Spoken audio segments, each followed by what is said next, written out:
This is the InRetroSpect podcast, a monthly show about the video games. I'm your host, Sam Turner.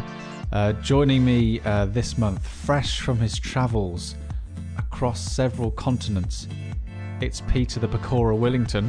Hello. Hello, how are you? I'm very well indeed, and I'm not even tanned, which is a shame. Good. Well, that's a British man abroad, isn't it? Yeah. Also joining us is Chris the Korma Derby. Hello there, how you doing? He's light, slightly spicy, but indeed the overall flavour is cream. That sums me up. There we are. And finally, actually before this, just say, unfortunately, our newest member of the InRetroSpect crew, Thomas Percival, cannot join us this evening. He has got better things to be doing with his life, so he's not joining us. But do you mean Thomas Peshwari Percival? Very good, very good.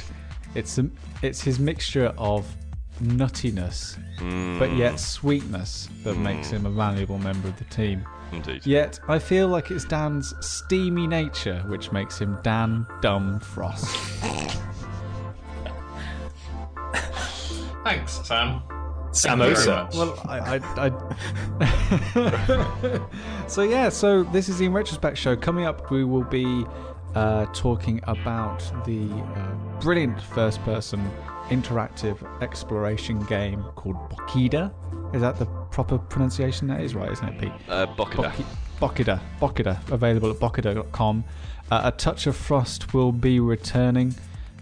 Chris will be sharing his glitch of the month and also gaming news. And we also have a very special addition to this month's show. It's called Dan's Challenge. Dan's Challenge. And we'll find out what Dan's challenge is later on. But I want to hear about India, Pete. So you've been doing some video for your normal life job. Yeah. Your normal life job that pays the wages, puts the alcohol in your cup and the bread in your mouth. Yes. You've been to India. How was it? I've never been that far. Been to India. I went for Pocket Gamer Connects Bangalore, which is an event in which the Pocket Gamer was it actually people... in Bangalore? Or yes, it was. Or is Bangalore like a sort of like an adjective, a faux adjective?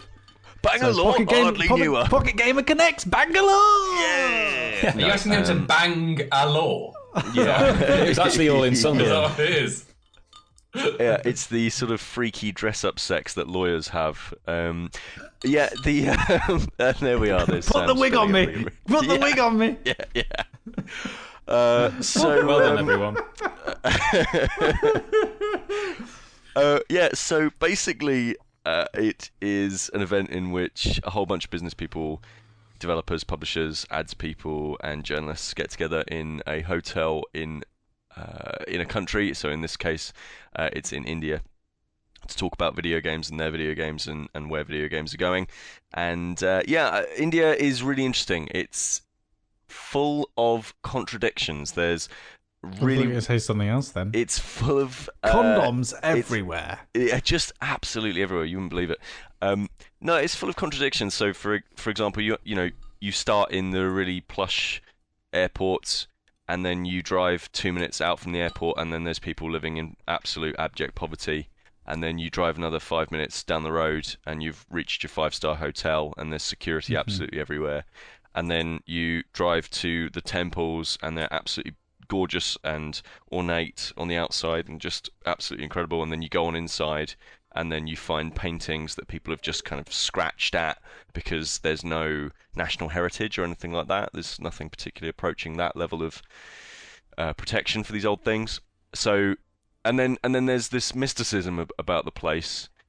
So you go into a temple where you're going to go and see a 50-foot statue of Shiva, which is what I went to go and see. I think it was Shiva, one of the gods, and you go in, and you see this incredible statue, and you ask for a blessing or whatever, and then 30 seconds later down the line, you realise that what you're in is basically the Thorpe Park of temples, and there's like moving. There's a roller coaster running around it. Yeah, there's like automated statues, and you have to pay. It's a small world. It almost did feel like that at times. But here's the thing, right? It almost did feel like that, and then I was like, I think we might have been brought to a tourist trap. And then a colleague of mine from Amazon said, a peer, I should say, a peer from Amazon, said, "So is this kind of like the temple that you come and you just show all the tourists?" And the driver seemed like really offended. He said, "No, this is my temple. This is my regular temple." And it's just the way that India moves forward. It wants to be really forward-thinking and futuristic and part of the global economy, but it's also got this insane heritage and also mass amounts of poor. So it's a really interesting place, and saw some cool games and all that good stuff. And it was 30 degrees, lads. It was 30 degrees in Bangalore. It was 32 degrees in Dubai, which I stayed. But you still kept your socks on in your sandals. Of course I did. I'm British. What we all really want to know, though, is you couldn't join us on last month's show. I could not. Because you were ill. I was. Because you've been vaccinated. Yeah, I was, yeah. So what we all really want to know is whether those vaccinations worked. Have you come back with any illnesses? I have not. And in fact, I didn't. Is that the first time you've ever come back from a journey? I know. I didn't even get like the equivalent of Pax flu. So like usually if you go to one of these conferences, you shake a bunch of hands and whatever, and you usually end up just getting the sniffles or whatever. Didn't even get that. So yeah, it was great. And I got to try amazing food, and I got to speak with beautiful people, amazing people, and play some games that are going to be amazing when they come out in 6 months' time. Just really, really cool. Brilliant. India's great. Fantastic. Well, to be all honest with you, none of that really matters. Nope. It all pales in comparison, really. Yep. Because it's Chris's gaming news. Harry Potter becomes a rock star. Kojima sneaks away from Konami.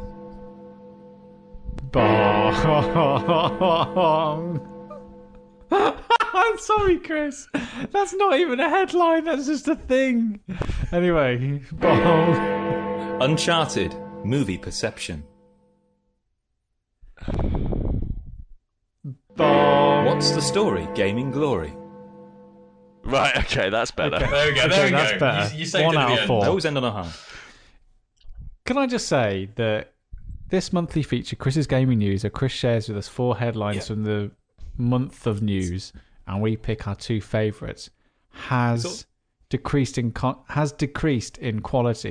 as Glitch of the Month has got slightly better. Yeah, which I'll be honest, that's not the call anyone would have made, really, is it? No. I would have said the flagship feature of this podcast should be getting more attention. Yeah. To be fair, I think it's not so much that the standard has dropped. I just think there's less effort being put into the comedic value of it, because the stories are as we would expect. But I feel that Chris has lost his comedic emphasis for this portion of the show. The stories contain just about as much detailed research as they always have. Well, I think, John, I think it might just be a cry for help. I don't know. I mean, I need... Do you want someone else to do it? I don't know. Maybe I need to... We can still call it Chris's Gaming News. I don't know. But do you need a break? It's just the fact that there's just so much news. Right, Chris, chuck it over my direction. I'm doing it. I'm doing Chris's Gaming News next month. Right, so Pete, you do Chris's Gaming News next month, because obviously Chris needs some sort of journalist it's just break. Like, He's like a journalist in the 70s. He needs to... No, I just like... I couldn't really do it in Portugal or in or Cornwall, where I have been. So while Pete's been off gallivanting across India, I've also been off gallivanting, and I honestly, I tell you what, if Chris's Gaming News isn't back on form next week, this will be my kick up the arse. Okay. This will be. All right, Chris. Sam, come on, come. We're not here next week. If your glitch of the next month this month is great, if it's great this month, right? Then Pete's getting Chris's Gaming News, because it's obvious that you're losing focus. But if Chris's Glitch of the Month is shit this month, we'll let you have next month, because then we're all right then. Because that just shows a general malaise across I the think, board. Sam, I Yeah, think that's you're true. really showing Yeah. yourself well as host here. That's a real class example of compromise there. Everyone's happy. So we're all hoping for a shit glitch of the month. That's coming up later. For folks. listeners Stick there, we were around. crossing our fingers. Um, So you wouldn't have heard that. Yes. Right. Shall we give the first pick to our fair traveller, the prodigal son? The prodigal son has returned. Peter, do you want to choose a headline? I think it's got to be headline 4, hasn't it? Yeah. Which was Which everyone's already forgotten. wasn't it? What's Yeah. a story There gaming you go. glory? Dan didn't forget it, Yeah. did he? Was that because it was the last one, Dan?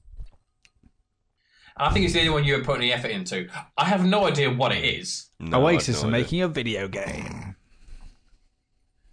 Lay down the gaming news knowledge, Chris. If it is an Oasis game, it'll be for the iPhone.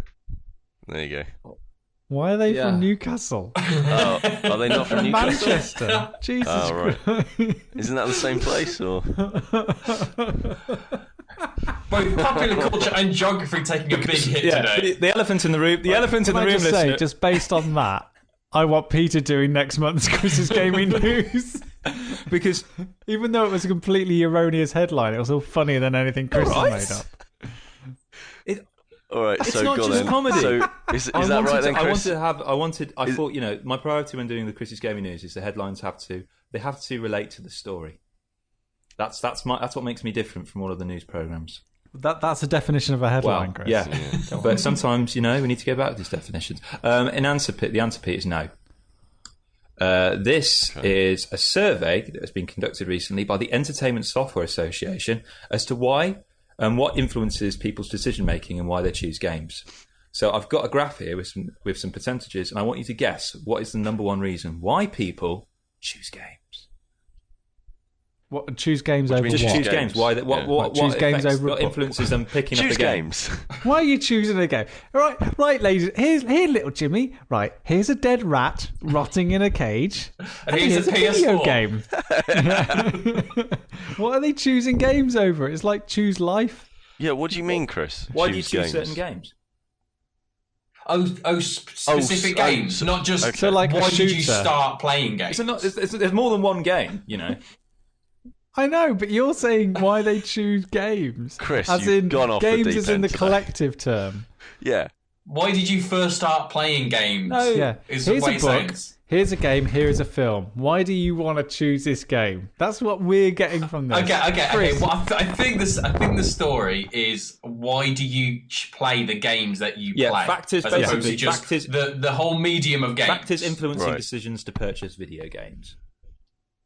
Friends, Okay, we're there. Okay, highest percentage. come on.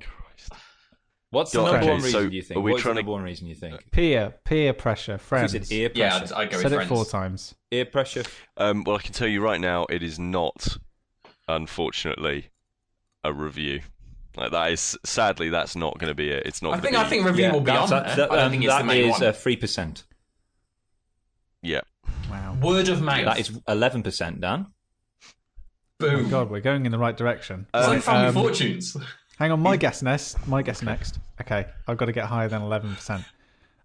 Friends. I'll say it for the 5th time. That's not on here.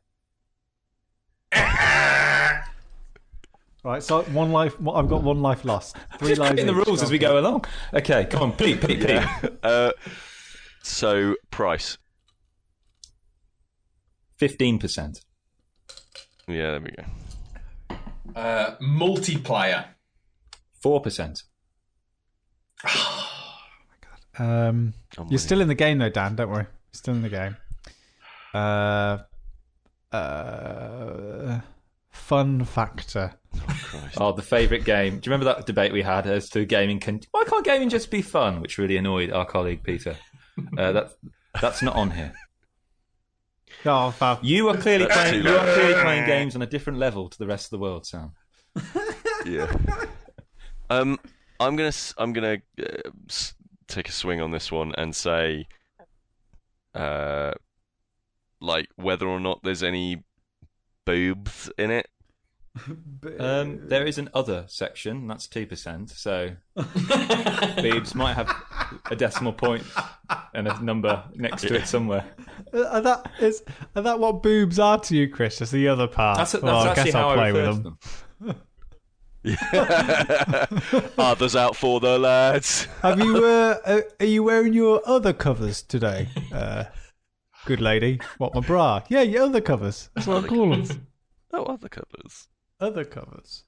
Okay, I'm going to go A trinket with... blanket. I'm going to go with something along the lines of like playing a role, becoming someone else, Good or one. something like that. Your mum. So I'm thinking in terms of kind of like your hardcore kind of RPGs, kind of the people who put all their time into a game. Nerds who want to. I'm talking about people who maybe don't escape. have a great social circle around them, and so put all their time into creating a social circle online. So I'm gonna bunch that towards. That was several answers in one there, Dan. You spread yourself out. I'm screwing my bases. So is Dan's guess here social incompetence? That's not That's the words just I what would Dan's use. got. No, I imagine could many tenuously people saying link it that's to a why they play particular a game. subject, but no, that's not on here, Dan. I quite How like many, taking how many have the we got left? How many have we got left? There's quite a few, but think about why you think about why you picked your latest game, the latest game that you own that you picked. Why did you pick it? Is it because of other? Is it because of Hype. other, Pete? Hype. You guarantee. I'm trying to be honest, what's perplexing me more is how this relates to the headline, What's the Story, Morning Glory? That refers to people pick gamings because they're horny, really, isn't it? No, it's because the most. Hang on, wait. I think I know it. Go on, Dan. Is the number one reason people play a certain game because of the story? Bring. Dan's got There it. we go. There we go. 22%. He's the winner. And Pete, just to make you feel even worse, more people buy the game because of the look of the packaging than they do because of the product review. Brilliant. Bayonetta, the cover, well, Lots of others. other. Go on, Dan. No, go on. You had a point here. Go on. Lots of other. Can I just say the cover for Adam Sandler's Going Overboard is atrocious. Right. Is that a game? This is a really good feature that really lends itself well to an audio format. I know, brilliant. Especially when you bring graphs into it. Yeah. So what else is this graph saying? It's basically saying people are fickle. Well, basically, the important thing People are about it is that fickle. people are more likely, it appears, to choose a game, purchase a video game based on the story or the premise, and that's 22% of all overall reasons, with compared to quite a meagre 7% for the quality of the graphics, which is quite an interesting thought considering. We've got lots of things coming out in the news recently about increased frame rate for classic games or current games, high definition. The possibility will PS4 or Xbox One ever have 4K capabilities, and it's quite interesting to think that actually that's nowhere near a massive factor as story, really. Well, it's even more upsetting when you think that most video game stories are hot garbage. Like graphically, video games have got pretty darn good. Presentation, like audio, games have got pretty good. Story, most characters are still defined by the things that they do rather than the people they are. So it's like, I like picking this first-person shooter for the intense story that it's got in it. So you're suggesting that massive kind of graph, that result, 22%, is actually people looking for a story, like they're panning for gold almost. Are you suggesting? Well, that or like video games have reached lowest common denominator stories, like the threshold of what the lowest common denominator wants for a story, which is, man goes into place, shoots baddies are dead. But I would say probably most games of the years most of them are based around the story. The game of the year is usually a game that has a strong narrative. You look at stuff like your BioShocks, your Last of Us, Shadow of Mordor. These are all games with really strong narratives. Call of Duty, FIFA 15. Those aren't necessarily nominated as game of the year. Just in time for Christmas. No, but Just, but this isn't what do you find in what do you look for in games that are your game of the year? This is what do you look for in the games that you play. And if you look at all of the games that people play, the most popular, biggest selling games, Mario Kart 8. Yeah, but something like Call of Duty doesn't sell because of its single player. It sells because of its multiplayer. That's what draws it. And so that's what, for some people, that's nothing to do with narrative. There is no narrative whatsoever in the multiplayer, right. But it's that engagement with people. Obviously, I'm not saying it's not as important. To me, it's not as important as story. That's always, for me, that's my number one when I look at a game. I don't play that much multiplayer outside of playing with you guys. Yeah. Which, considering none of us have a console we play together, is tricky. I just wonder who's being polled in this story, genuinely. Like, I wonder who was asked. Pete, we'll never know. Chris, does your research stretch as far as to say who did it? What do you reckon, Dan? I'm going to say that maybe... Actually, I'm going to say yes, you do know. Basically, it is about 4,000 American households were polled for this. Interesting. Very interesting. Housewives alone with a bottle of gin, answering the telephone, and obviously, playing Silent Hill. I mean, this is obviously American households, and 42% of American homes. I think it's 42% of Americans are playing games. It's like, or it might be more than that. I think it might be half of America is gaming. Yeah, half the US population plays games. 42% of Americans play video games at least 3 hours per week. And 67 million people play League of Legends monthly. More than that, actually. Oof. And the average game player age is 35. Yep, it is. And increasingly, if you include mobile, which a lot of these surveys don't, most gamers now are women. Yeah, there are 2 times more adult female gamers than young male gamers. So we are in the minority of gamers. We are now the minority. We're too young and we're the wrong gender. And yet people are still making the games just for us. Yeah. which I mean, I'm happy with. Because it means I get to be represented a lot. Dan, can you pick another headline from the Pantheon that was Chris's gaming news? Could I hear the headlines again, please, Chris? Oh my God, do we? I know we had the Kojima sneaks away from Konami, but I think that's probably been discussed quite a lot. What were the other two? Harry Potter becomes a rock star, an Uncharted movie perception. I'm going to go Can I just say, a headline like Metal Gear Sausage or Solid Sausage would have been a better headline for. Yeah, that's not a headline. That's like a meme. Yeah. Sam, I think you'll find it's Chris's gaming news. Well, we'll find out. We'll find out next month if he holds on to it. I'm going to go with Harry Potter, the Rockstar, because I actually don't know anything about this, and I've heard lots over many times about an Uncharted movie thing. So well, the Uncharted movie thing was just a leaked script, which I have looked at, which is very interesting. When I say interesting, but we'll never know now. That's it. I've actually edited it from my memory. It's gone. Harry Potter becomes a rock star. That was quite a script. Okay, listen round. So this is the news that the BBC is developing a TV drama that's kind of a docudrama of the making of Grand Theft Auto.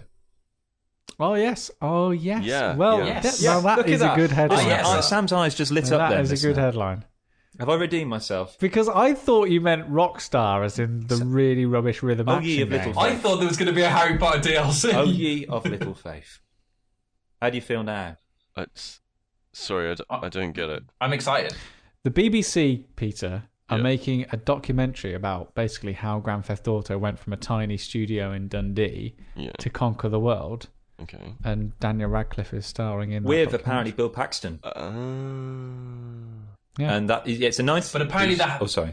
There was some concerns, though, I hear, that a number of the original developers weren't contacted for it. There was they weren't in touch to get any of their kind of say. So there was a bit of kind of news. I heard that recently. Well, a lot of people.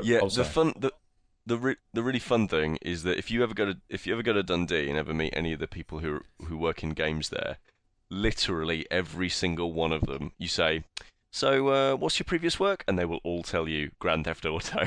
Like they've all worked on Grand Theft Auto. It's fantastic. So basically, as you say, Dan, a lot of people at Rockstar didn't know this film was actually happening. And it's primarily being based on a book that was written about the process, which took a long time to write. I think about 10 years to write, and was like meticulously involved, lots of interviews with the developers and things. And they're basically they're taking that book and they're adapting it. So they're not really. I think that they're in their mindset. They don't need to do any more interviews with. No, if you're basing it on a book, if you're adapting a book, then you don't need the permission from anyone else because you buy the rights to the book. And I think that's what they've done. So you buy the content. But the reason, because it might seem quite strange that this is going to be on BBC Two. It's the BBC are going to be adapting this. Is the fact that it's kind of this massive push at the moment to get young people into coding, and to kind of let them see that maybe through this pseudo-fictional lens will perhaps kind of help foster that interest in coding. I'm not saying it's necessarily Who's Daniel Radcliffe playing? I have no idea. It's Chris's Gaming News, Pete. Is it Hauser? Is he Harry playing Potter? Is he playing? Harry Is he Potter. playing Sam Hauser? Who's Sam Hauser? Sam Hauser's the guy who founded Rockstar. He might be. I did see someone make a Right. picture, mock up a picture of what he would look like. Do you know what they really should do? Is they should make the game with the new Grand Theft Auto 5 movie. Yeah, maker. that was another one that I had to park. That didn't make the cut for Chris's Gaming News. Neither did the story of the Japanese games developer that's gone missing. Is that Kojima? One that's just they can't find him. He's disappeared. He's disappeared so much so that like developers have put a call out on Twitter and Facebook to see if anyone's heard of him. Not heard of him, but know where he is. Who is he? His name is Ryoe Mikaj of Imagi Poc. Who's been developing the upcoming 3DS game Stellar Glow, and basically, he's disappeared, and you cannot get hold of him. Well, ladies and gentlemen, bonus. I know. Chris's Gaming I was going to News. say that wasn't even on the giving. list. I'm just trying to give you ammunition to keep me going. So for next month, I can still keep this feature that I started, that I nursed, that I raised, hand reared. If you thought your genitals were tingling now, wait until Chris's glitch of the month, where they'll be positively. Where do you go with this? Oh God, I don't really want to finish that sentence. When Chris's glitch of the month will be coming later. Also, a touch of frost and Dan's challenge. But we throw ourselves headlong into the wonderful world of free play. As this month we play Bokida.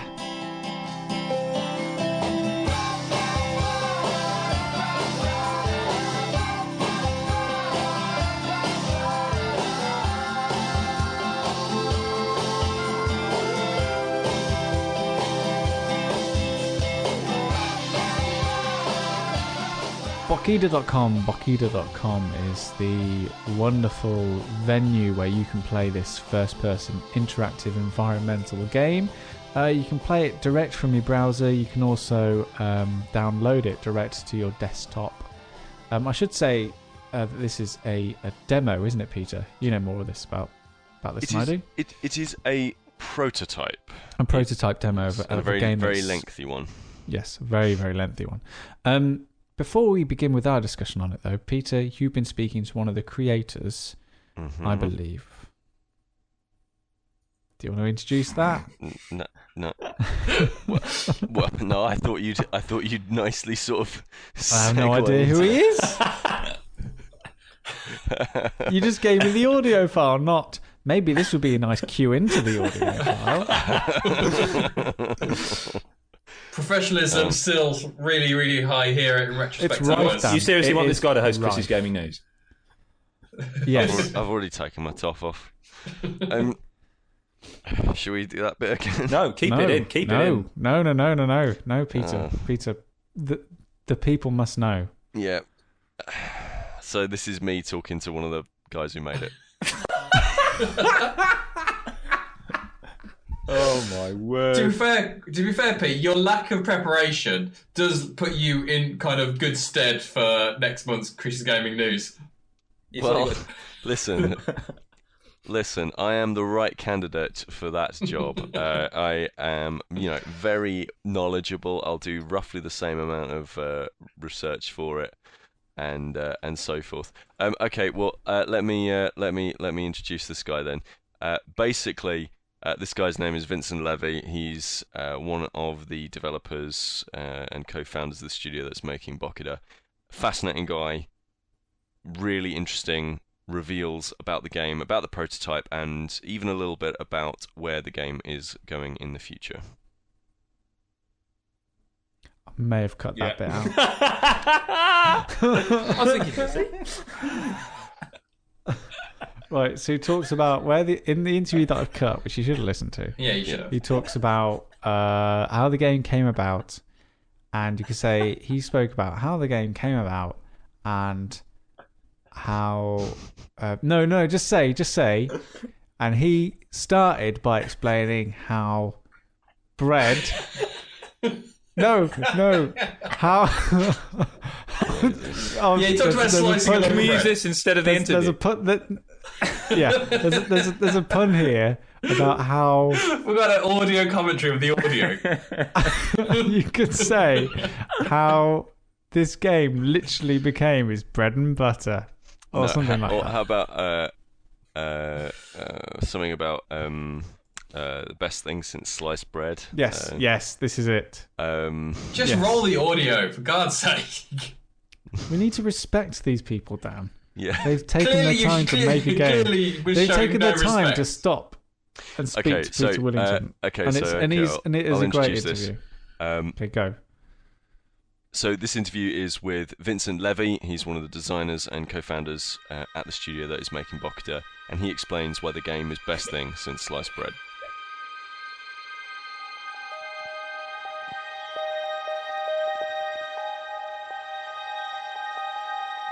It all started with the constraint of having to design a game about liberty, and somehow this is what came out of it.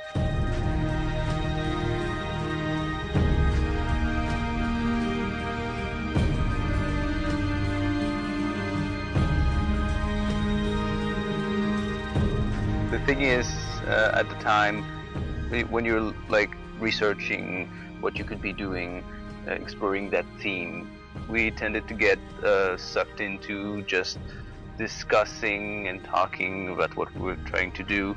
But so a lot of thinking and talking with not a lot of doing. And so at some point we decided, okay, this is not going to be very productive. So we'd rather just think, do something and talk about what we've done.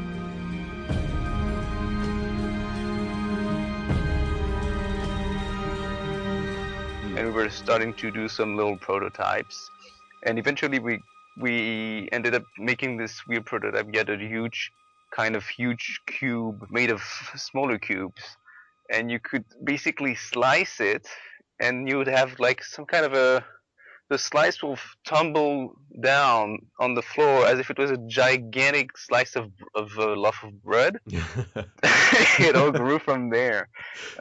We kept an approach very toy oriented, so the game grew from a core, which was the manipulation, what you were able to do, so the building.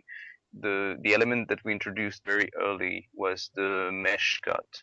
So it was not just about cutting, separating links between cubes. You could also sculpt basically the digital matter. Yeah. And that was really important. So when you give a player so much freedom and the ability to sculpt in the environment, as you say, how do you go about designing the environment to cater to that?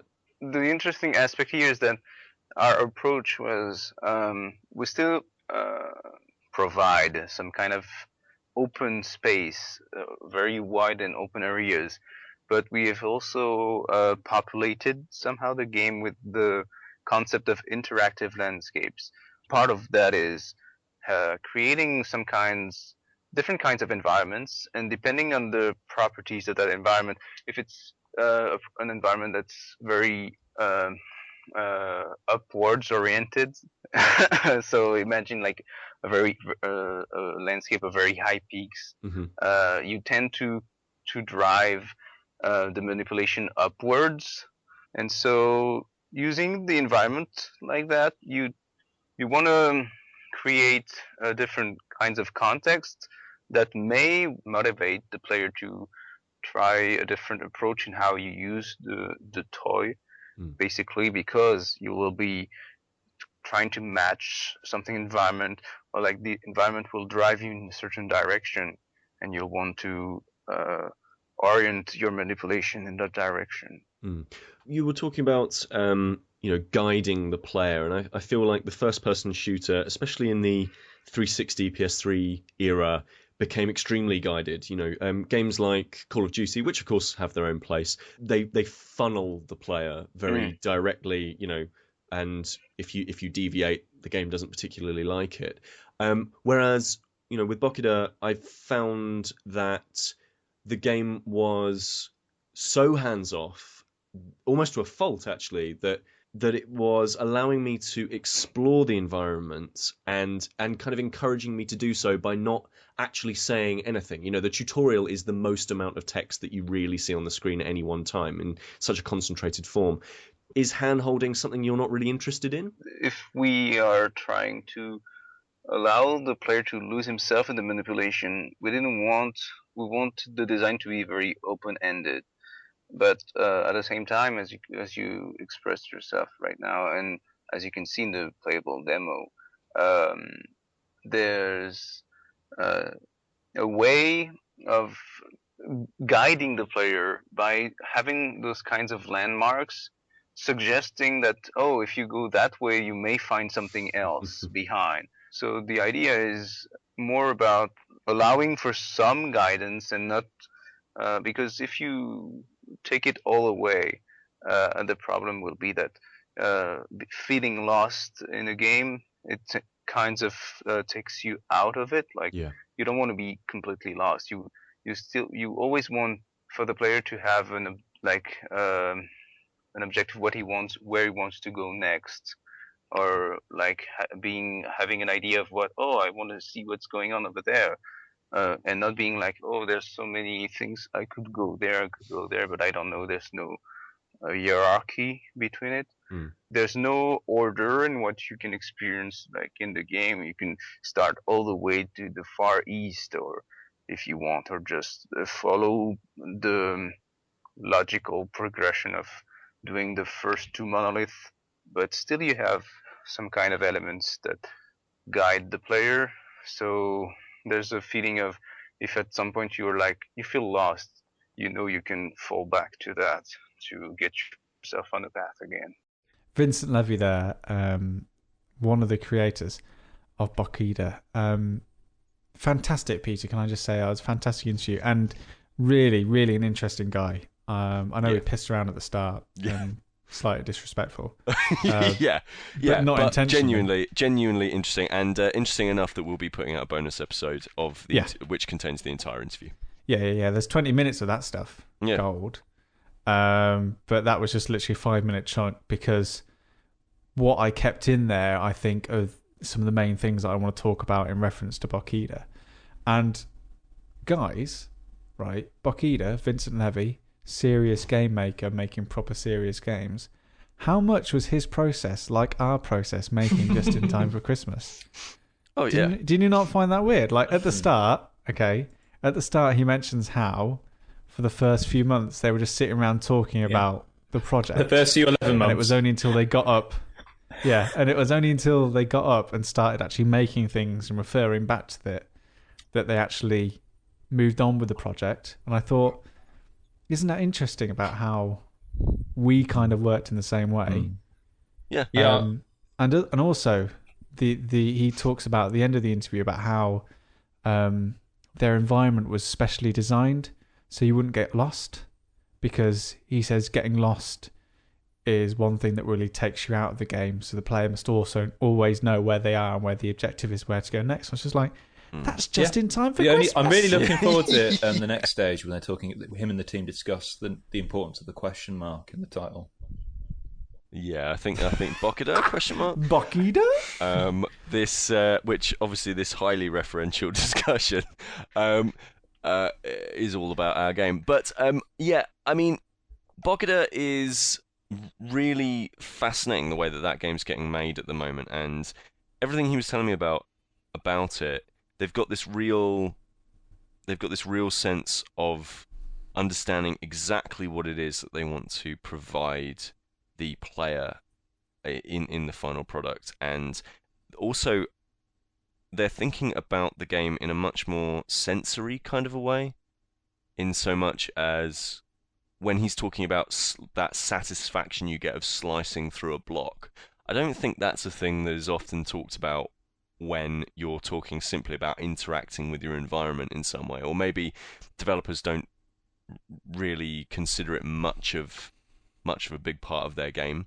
But I think Bokida, it's a really big part of it. I think that satisfaction that you get when you build up a big stack, a big tower of these cubes, and then you slice it in half and watch it crumble and fall away. I think Can you explain that is... a bit about basically what the game actually... Yeah, sure. So is, if you haven't played the game, then you can head on over to InRetroSpectPodcast.com. We're going to have a link on the front page of our newly redesigned website, which links out straight away to the Bokida prototype, and you can play it there. But in essence, it is a first-person creative game. Think of it as Minecraft with a black and white aesthetic, and rather than giving you a survival mode or a creative mode, it's more like you're moving through and solving puzzles within an environment using your creative abilities. You can create a block, you can slice through that block, you can remove the block, and then there are additional sort of interactions that you can make as you go through the game. And even though it's referenced in the interview slightly that there is really no real instruction about what it is that you have to do, it's kind of clear from the onset that you are almost completing these obelisks, these monoliths that are appearing in front of you. For what purpose is never made quite clear. There is some sort of like giant black dome that's hanging in the sky. So definitely early on in the game, it's not that clear why you're doing what you're doing. But as you mentioned, and I think the one thing that I got from playing the game, the satisfaction of using the mechanics is one of the reasons why you continue playing it. Yeah, definitely. And there is this nice balance between running around this environment and having the creativity and freedom to do pretty much whatever you want. You know, it's very difficult to die in that game. In fact, I think it's impossible. And yeah, I fell from a pretty rude height. Yeah. When I started building a bridge up to the second monolith. Yeah. I got up to the second obelisk, which is quite high. There's this like broken bridge that I decided to complete to get up there, creating these blocks.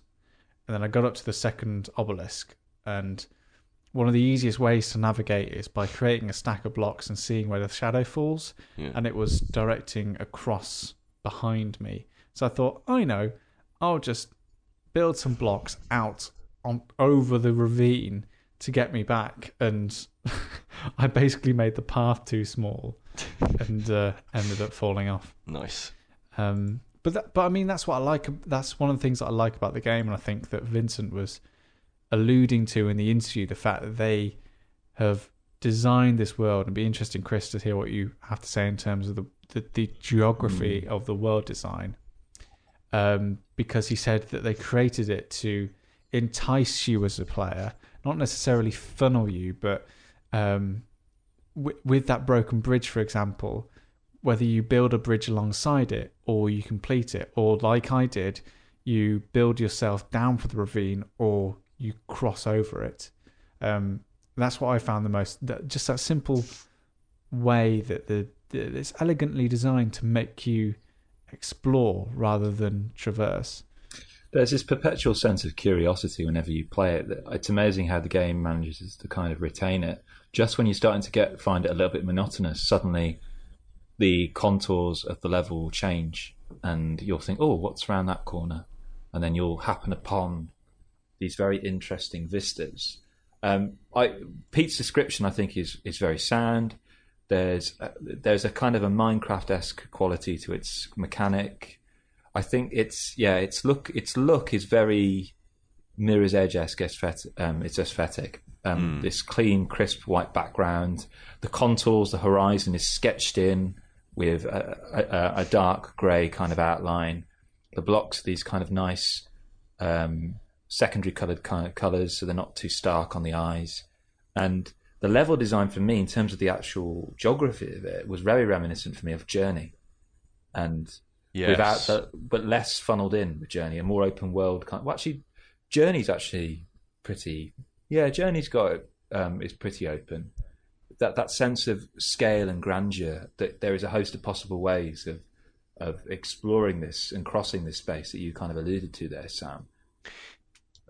Chris, you were the one really that was super keen that we play this. And what was it that made you want us to actually experience all this ourselves? Well, ironically, I'm going to go against that graph that I mentioned in my Chris's gaming news feature. It was actually it was other, wasn't it? That's what it was. I was promised other, and it never appeared. Basically, it was the graphics. Actually, I just loved the look of it. I found it straight away from the get go, from seeing a few screenshots of it, utterly enticing, and I've wanted to play it for a while now. And when I first played it, I didn't really know about the kind of those kind of monoliths you have to look for. I just kind of thought it was a proof of concept in which it was kind of like a sandbox title in which you just build things, destroy them, and you just pass your time doing that, which, as Sam's already alluded to, is actually quite fun. There's something lovely and quite childlike about stacking a load of boxes, slicing or pushing them away. And as you progress throughout the game and you unlock more and more of these monoliths, you either acquire extra skills or the skills you already have become more powerful. So you can push blocks away faster and further. You can slice in multiple directions. You can jump higher. So you kind of feel there's a sense of development, but it's completely at your own pace. There's something quite like a Western about the landscape. It's very empty. It's like a John Ford landscape. There's no one else. There's no AI to interact with here, or none that I've encountered. So it's a very lonely experience in some regards, but there's just enough there to keep you enticed and to keep you curious and to keep you wanting to see what's around the next corner. I think that the game is not without its faults. I think stylistically in design, it's and the mechanics are really tight and interesting and have lots of depth. But I want to ask Dan, especially in the early moments of the game, whether that lack of direction, and I know that Vincent Levy talks about, and Chris, you talk about how the overall world is designed to push you in a certain direction, but I certainly didn't cotton onto that straight away, and I found the early moments of exploration quite difficult, and I certainly found that the speed that my character moved at quite a lagging experience. Do you think that the early stumbling blocks of the game are a big problem for it? I think potentially it could be. I think you mentioned, Pete, in the interview that other than kind of right at the start where it introduces you to your 4 key tools, as you were, there's no real direction after that. It teaches you the core mechanics of the game and then leaves you to your own devices. And I think that initial moment of, because you're not given instruction on what you're going to do in this world, you just said, here's some tools, go. And suddenly you're kind of left in this open expanse. And I think that is, in a way, daunting, but then also kind of you're unsure what to do. And there is, I mean, I experienced some laggy aspects, I think especially at the start, where the game seemed to be struggling to keep up with itself. And maybe that was because at that point I'd got just a full open expanse for it to be trying to load up. I mean, I played it through a browser, so obviously even using the Unity player, it's a quite an in-depth game. But certainly I think that initial lack of direction could prove troublesome for some people. I mean, I definitely recommend people going on and pushing forward. Don't fall at that first stumbling block. Push forward, and it is rewarding. And I think kind of as it's been picked up across this entire conversation, I think it's I think the term I'm going to use is gaming literate. The amount of games that we've mentioned in comparison to this game, we talked about Mirror's Edge, we talked about Minecraft. I would say something like, you talked about Journey, something like the original Portal as well. It's obviously not enclosed, but I think I see elements of using this, having this world and being able to manipulate this world the way you can in something like Portal. Obviously, you're not changing the environment, but the way you can navigate around it is completely your own creation. And then, even if you look at something as base as kind of, if you think of the Metal Gear Rising Revengeance game, where you obviously all of it was the sword play of cutting things up and slicing things. It did kind of remind me the early training levels of that, which is all kind of stylistically kind of in a computer simulator type thing, and it reminded me because there are similar elements in the design to Bokida. And I think it's certainly a game which you can find lots of influences from elsewhere, which isn't a bad thing. I really like that. I really like that you can tell the developers of experience of the games and are pulling different things in. I don't think that's not to the detriment of the developers of the game in the slightest. It is a really enjoyable experience. I think the only problems, as you say, Sam, are perhaps at the start that lack of direction when you don't really fully have a grip of what you're meant to do. All you're given is a very basic level of, okay, I can slice a block, I can put a block down, I can do this, and I can destroy things. Yeah, but doesn't that unknown feed into its progression of making you feel ever more powerful? Like, you start off feeling really underwhelmed about what you should be doing, and you're in this big flat expanse area with canyons either side of you and spaces to go and not really anything to do. You've got these powers, you don't really know what to do with it, and by the end of the game you're floating and flying and dilating time and doing all these different things, and you've got solid objectives and things are becoming much clearer as to what you need to do. I understand this, that it can be frustrating in some games to not know what you should be doing next. I don't think Bokida suffers from that. I think it is a very gaming literate game, and I think also players need to be gaming literate as well. Yeah. Like, this isn't for a casual player, but at the same time it is a sophisticated work and is for a, one would argue, sophisticated audience. I completely agree what you say there, and that is certainly as you progress in the game, the fact that the opening is quite directionless proves to be for its benefit. I think what I would say is, as I say, for people who are playing it, don't fall down at this point. Don't let yourself kind of stop playing, because I think, as we've found so many times with playing free games, because it's free, because you've not put anything down for this, there's no investment really. It's very easy to just switch off and say, no, I've given up. I'm not losing anything. I'm not paid any money for this. If in the first 5 minutes you don't know what you're doing, as Chris, you were saying, you didn't understand at first that there was this whole game to play. And I think some people may have that feeling, and so maybe want to stop playing without realising that this is actually part of the experience. The feeling you're having is part of the full game experience. You certainly get the idea from the game that what Vincent said in the interview is very true. They spent a lot of time talking about what they wanted to do with the game before they came up with the idea, before they came up with the mechanics to necessarily execute that ideal. And certainly when you listen to the extended edition of the interview, you'll hear the current sort of setbacks that they have in bringing that game, in certainly making that game gold and making it a paid release. I don't know if you got any inclination, Peter, of what they might be introducing into the game that makes it even more. Because already as an experience, it's I would drop a couple of pounds on that game, maybe £5. Yeah. Already. So would I. So I pushed Vincent on this one, and he was not massively forthcoming, and fair enough. They don't really want to give too much away at this stage.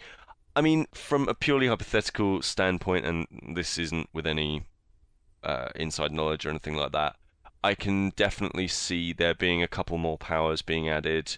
I can see this being more of a kind of a vertical slice rather than the first opening bits of the game or whatever. I've also heard that the game has changed a fair chunk as well, and from the screens and so forth that are available on Bokida.com, you can see that the game's aesthetic is, while it's still black and white, there are extra bits of colour here and there, I think the game's probably evolved quite a lot since that prototype first came out. But yeah, I don't know. I almost, well, I feel like you. I feel like this is a really good little crystallization of what this game is, and it's kind of perfect in its form already. I don't know how much more I want. And that's not me saying I know I don't want any more. It's just at the moment I literally don't know where else this can go. And they, from what they've made so far, they're obviously smart enough that they're making great games. So surely they'll have something pretty cool lying in wait. But yeah, I guess we'll have to wait and see on that one.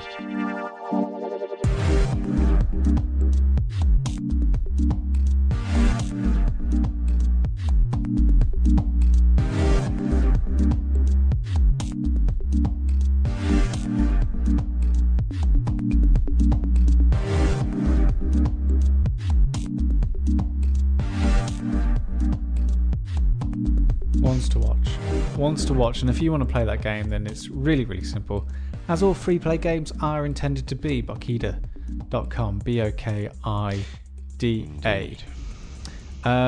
The links will all be up on the front page of our website, InRetroSpectPodcast.com. Now, next month, we had lined up to play Champman 15, which you might recognise sounds a little bit like Championship Manager 15. And you'd be right. We're playing the iOS, intending to play the iOS and Android version. But fans of the show will know my problems with the Championship Manager genre. What? And they're problems that are true. It's an Excel spreadsheet with men on it. Not other. Now we find. So now we finally got around to playing it. I thought I'd tease Dan a little bit more and set him a challenge. Okay. Now, Dan, you have to be 100% on board with this challenge, because if you're not, then there's no point doing it. I should let the listener know that I only found out there was going to be a challenge around 3 hours ago, and I still have no idea what this challenge is. So to contextualise this briefly for not so older fans of the show, basically, Dan's been wanting to play Championship Manager for ages to try and get me to like it. I don't want to play it, so therefore I'm dicking around. Yeah. So Dan, this is your challenge, basically. In order for us to play Championship Manager 15 on iOS and Android next month, and to review it, you've got to pass this challenge. All right. It's very simple. I'm going to give you the titles and a brief description of 4 games. 3 are real, 1 is fake. Okay. If you find the fake one, we play Championship Manager. Okay. And here's the kicker. If you guess a real one, we play next month and we review whatever game you thought that was fake. Okay. Are you on board? I'm on board. Are you on board? Okay.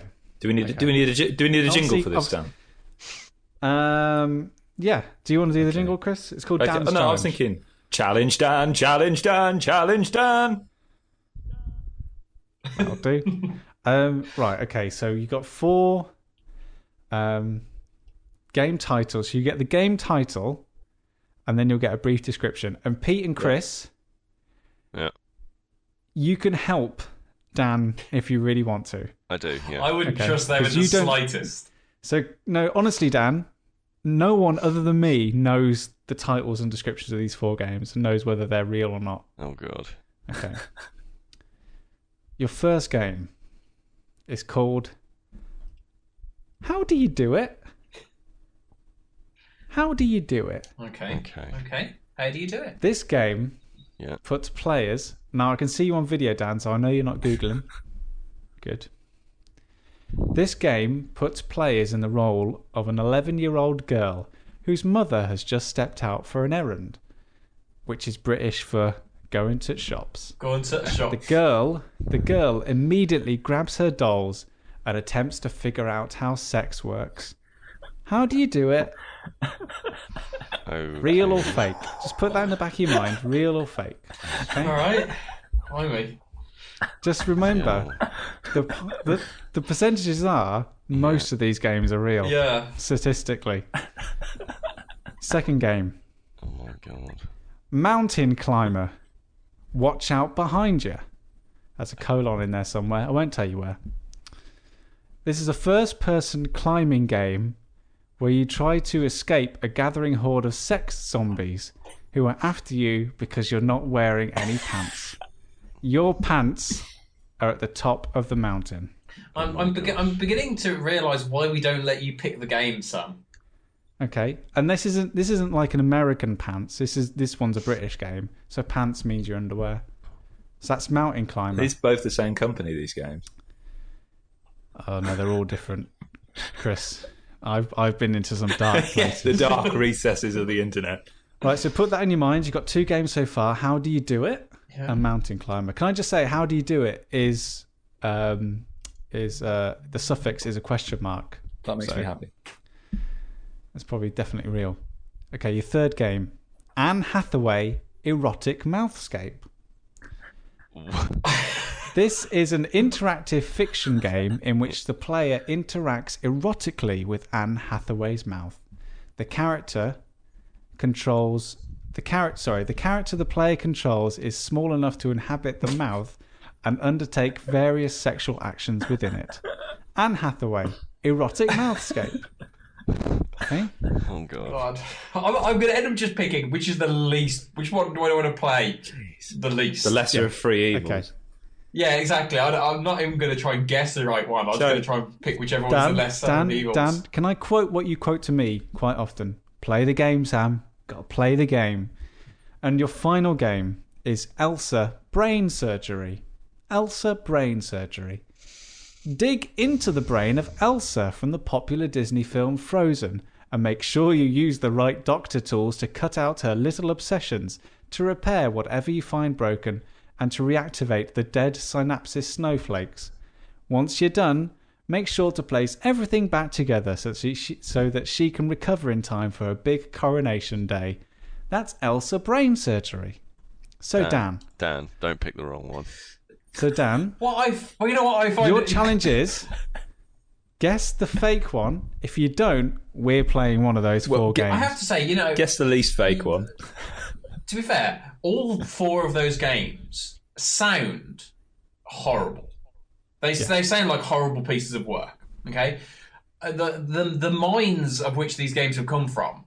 I don't want to know these people. Bear in mind, Dan, that one of them is my made by mind you. created one of them. Exactly. That's the point I'm making.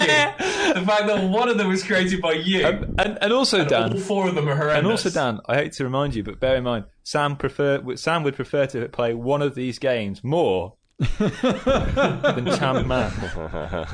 So Dan, you can ask for Chris and Pete's advice if you want. Which one of these 4 games is fake? How do you do it? Mountain climber, watch out behind you. Anne Hathaway's erotic mouthscape, or Elsa Brain Surgery. Okay, so Chris, what are your feelings? What are you being drawn towards? Can you remind me of the synopsis to Watch Out Behind You again? Sorry, what was the? It's a mountain climber chased by sex zombies. Right. Oh yeah, your pants are on top. Because you're not wearing any pants. Sorry. Your pants are at the we've top all of the been mountain. there. So you can see it's like first-person co-op, but with danger. So the only thing I'm wondering, Dan, is whether one of the game titles that's got a question in it is made up, because you've had 2 questions. How do they do it? And Watch Out Behind. Oh no, Watch Out Behind You is not a question mark. It's a statement, isn't it? It's not Watch Out Behind You. Bloody hell, Chris. So Chris, of those 4, which do you think is the fake one?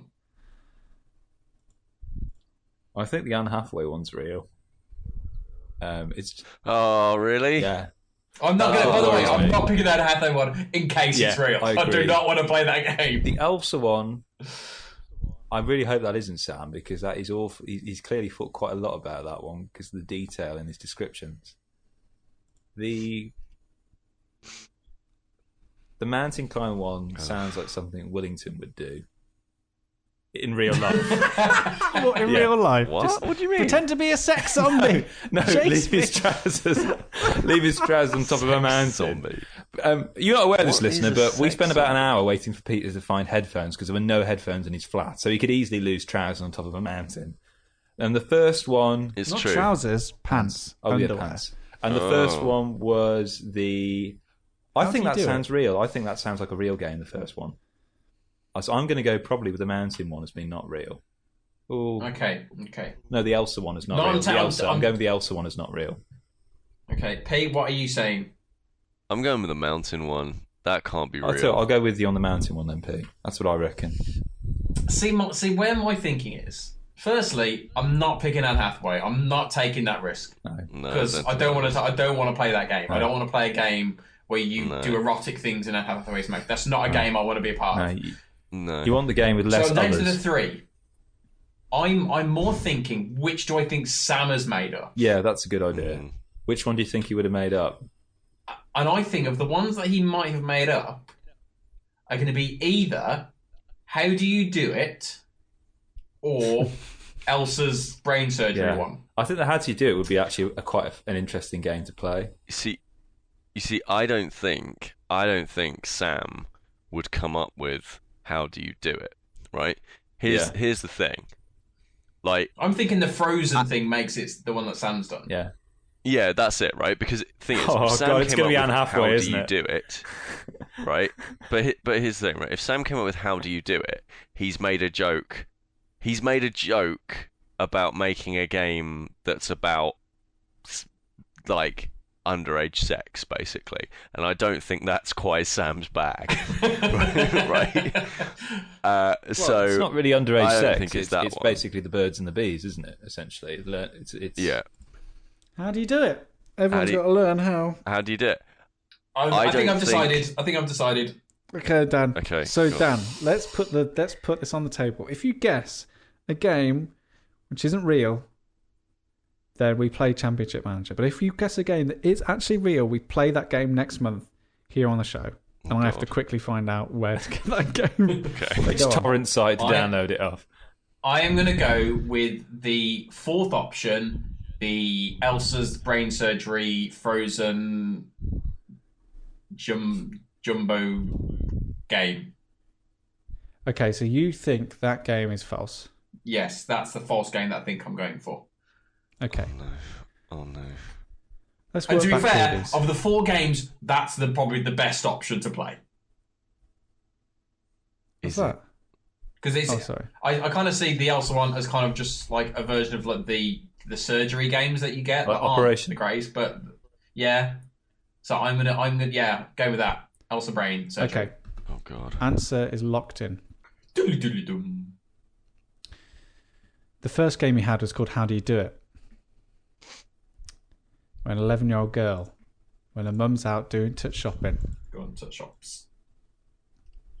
controls, what was it? Grabs her dolls and attempts to figure out how sex works. That's a real game on Steam. It's free. Told you.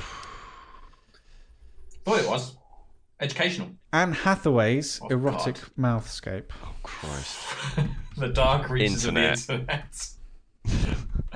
So either this is bad internet or terrible Sam. Anne Hathaway erotic mouthscape is a Twine game. Oh gosh, Twine.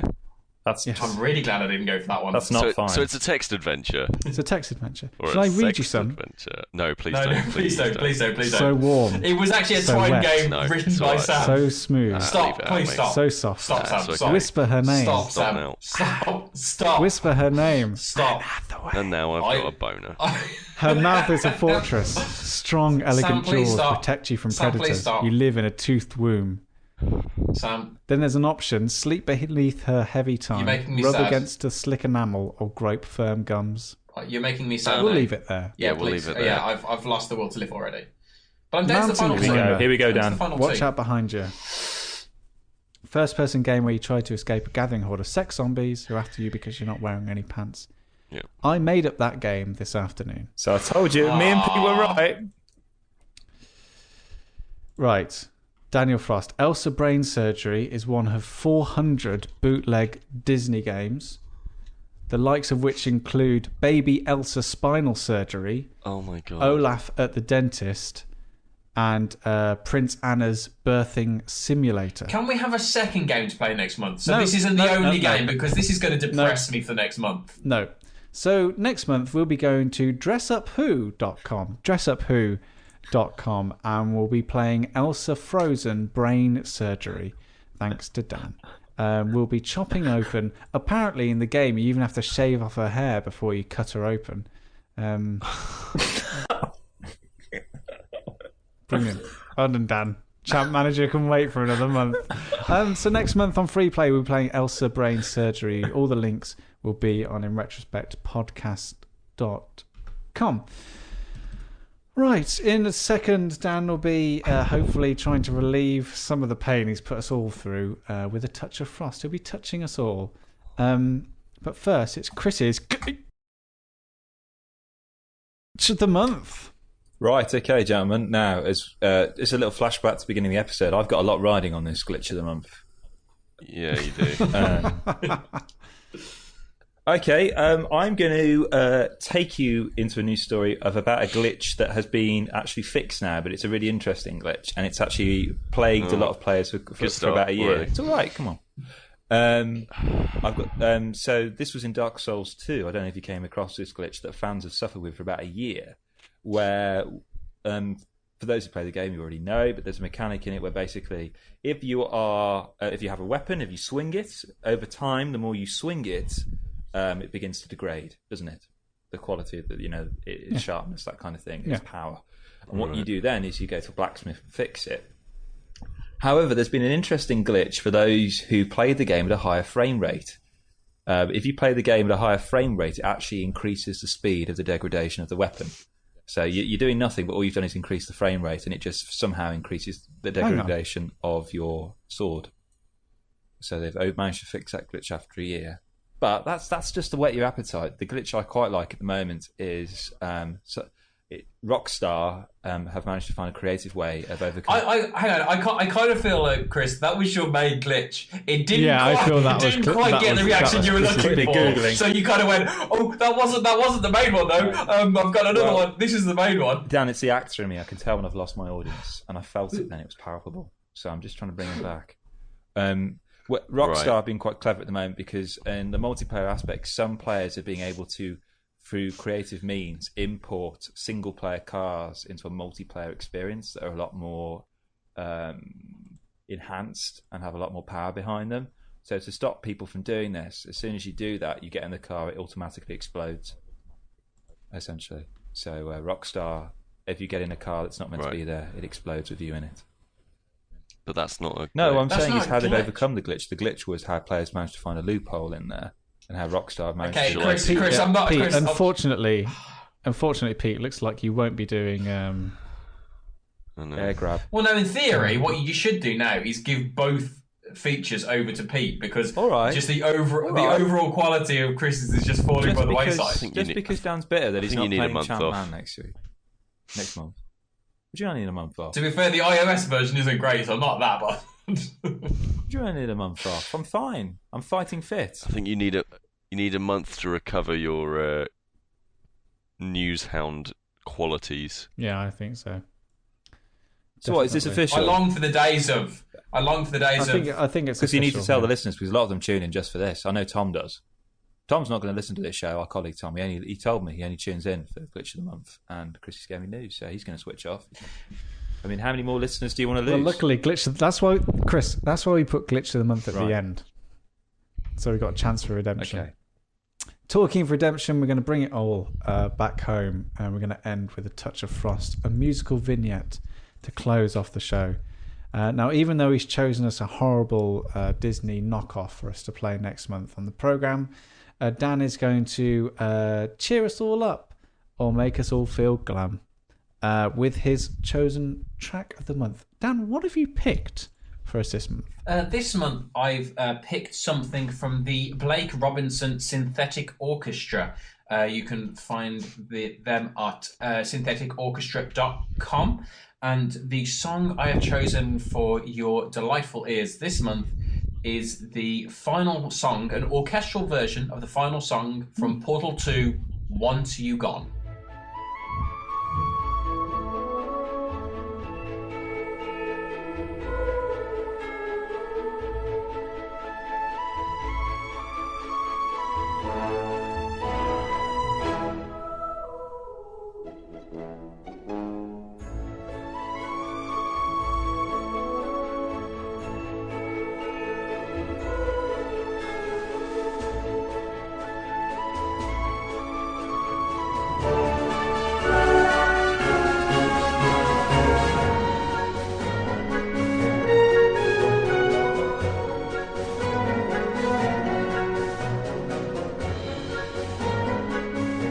So as is tradition, the music swells from beneath my luscious tones, and it's just time enough to tell you that our whole website has been redressed.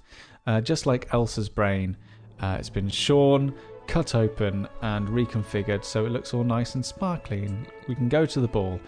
Everything you need, where to subscribe, where to follow us on Twitter, links to other podcasts that we love and like can be found on the front page of the InRetrospectPodcast.com website, so you can find it all there. And there's just enough time for me to say goodbye from all of us, and this month from us at InRetrospect. Bye bye.